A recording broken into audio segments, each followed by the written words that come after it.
Yo, it's your boy Mike. Hey, what's up, everybody that's tuning in? Thank you for tuning in. It's a Murdoch Show. So today I want to talk about something that's a little important for everybody that's having a difficult time just adjusting to life, self-reflecting. I feel like this one of like the hardest things to do nowadays because you don't want to admit that you actually have a problem, and that's a huge thing people need to learn how to do. Um, I'm 23 right now, so and I've learned how to self-reflect pretty easily. I just found it to be more easy to be real with yourself, honestly. And you won't. Who wants a lot of themselves every day and night? Say there's nothing wrong with them, of course. Um, so that's why I did it. I just didn't want a lot of myself, honestly. I had that much self-respect. Um, so yeah, we're gonna talk about that today. And the reason being again because I, you already know, I just might want to help people in life. So um, that's just my thing. Um, so why would you self reflect? It's a number of reasons why, like a career change, um, relationships, friendships, religion, um, trying to find new hobbies about yourself, or just trying to find yourself. I don't know what this video is or was. I forgot. I just remember this guy talking, and he was saying, if you don't brush your teeth for 3 days, he was like, your nose wouldn't tell you that your breath stink unless your breath just kicking. You know what I'm saying? But he was like normal stank breath, your nose won't tell you. It just don't. It ignores it. And but he said if you go in a room full of people, 9 times out of 10 they go tell you your breath stink. And so he was saying is it's so easy to like point the finger at what's wrong with somebody else, but it's harder to do it and point right back at yourself. Um, and so like I said, this is very important that y'all do this. Like y'all do this. Why I did it, and I'll tell y'all why I did it. Because growing up, um, as y'all know, most of y'all know, I was a football player growing up. But I only played football. I think now, as I reflect back, I think I only played football because one, it gave me popularity. Two, like I just someone wanted my biological father in my life, and whenever the discussion came up like that, I guess someone excited him or gave him interest was football. That was it. And then, like basketball, like honestly, I could say all my parents took as a joke to me, even though like I genuinely care about basketball more than football. Like I'm 23, I just stopped playing ball for a minute. I don't even watch football no more. Not one glimpse. I don't know. It just brings back things that lets me know like I wasn't meant to play no football. Like honestly, and so again, like I would self reflect more, and like most of y'all know, I got my own clothing line. And I would self reflect back, and I remember like I used to be up like how now it's 11 o'clock at night. I remember as a kid, I used to take my mama laptop and go down in the basement, and I used to be like putting colorways with like Nike ID, making different T-shirts and stuff, just finding like random sites to put like this and that. And so I always knew like deep down like I want to do something with like art. You know what I'm saying? Like, cause I was a musician too. I played cello. Now that I ain't really care nobody said nothing because it just helped with me mentally. It was like a great, decompressor, I guess if that's the correct term to use. But it definitely helped me. And I even like thought about going to a school of arts. I think is what it's called. But I think I was just too afraid to let my parents know that I didn't want to play football no more. And I actually didn't play for 1 year, but that was still kind of nerve wracking to let somebody know I don't want to play.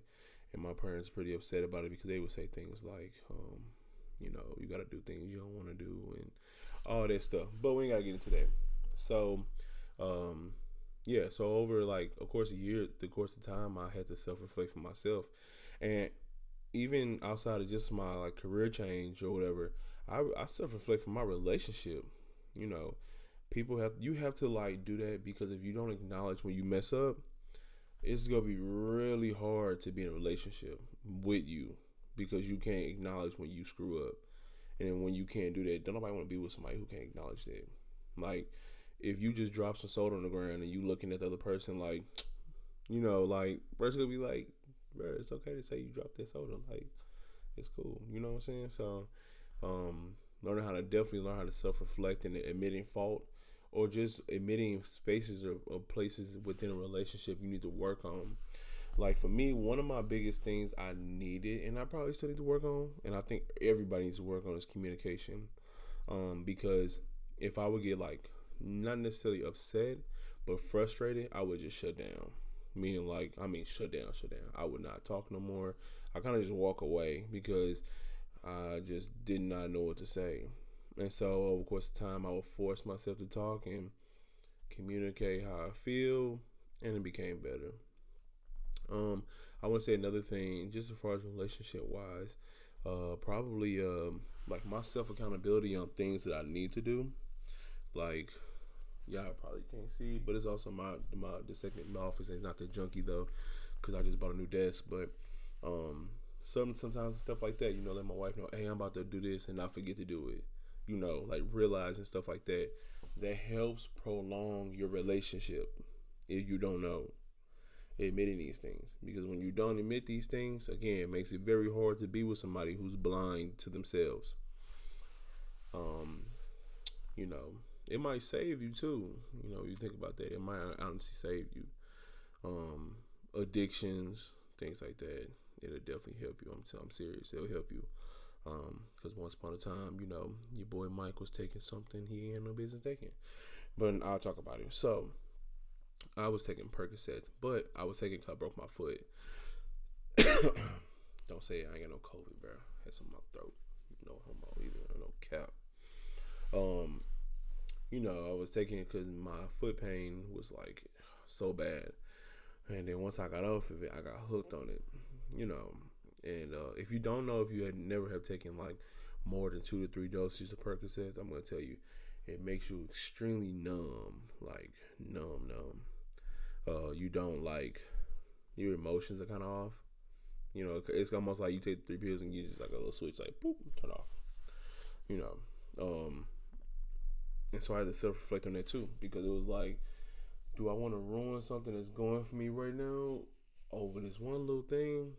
And of course I didn't. So I changed that for myself too. So I definitely feel like self reflecting for yourselves and practicing it. Every day, practice it. Look and see, like, if you're trying to work out, practice what are you doing wrong every day? Like, I already know this whole week I've been eating hella bad. Like, on Thursday, I had IHOP in the morning. Friday, I don't know what I had. No, yesterday I had some, like, Slim Chicken at, like, 10 o'clock at night. We just had Pizza Hut.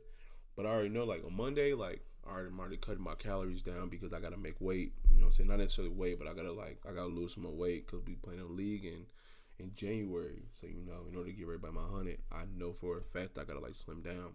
Again, self-reflecting. It's just being a buck with yourself, Like, when you lie to yourself, you honestly start to believe your lies. And that is not what's up. Like, you don't want to be lying to yourself and then lying to everybody and just be a habitual liar. Like, that's not what you want to be in life. I promise you that. So, so what I want y'all to do is, honestly, I'm going to give y'all some homework. Go home. You go home and just look in the mirror every day and just self-reflect. Think about things every day and night you want to work on. Is it your weight? Is it your eating habits, your nutrition, your religion, your connection with your family, your connection with your girl or your boy, your significant other, your kids, all that stuff. Like, no matter what, nobody's 100% perfect. Ain't no bug to be perfect, but we all know that these things need to be worked on through our life. So that's your homework. That's pretty much it though. So this is Mike. This is the Murdoch Show. Thank you for listening, and I'm out.